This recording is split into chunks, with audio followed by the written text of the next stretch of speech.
In this video, I'm going to show you how you can send a WPS Office file without creating a shareable link. So I'm doing this on the phone. You can also do this on the computer, but for the video, we'll do it on the phone.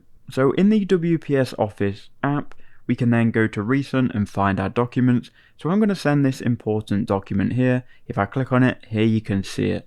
Now what I'm going to do is next to the document name, we've got the star icon. We've also got next to the right of that, the three dots icon. So you want to click on the three dots icon next to your document.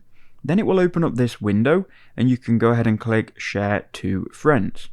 Once you've done that, you'll be given these options. Now you can click on WhatsApp, you can click on link, but that is obviously creating a shareable link. If you just want to send it as a file, click share as file.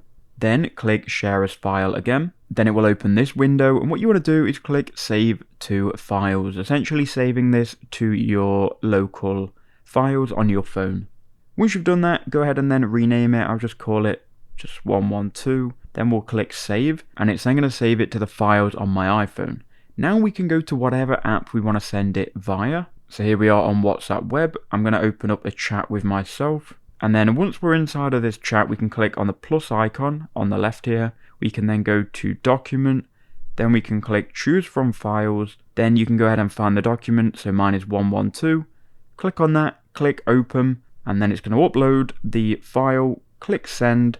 And there you go. We've now sent this document from Word to somewhere else without using a shareable link.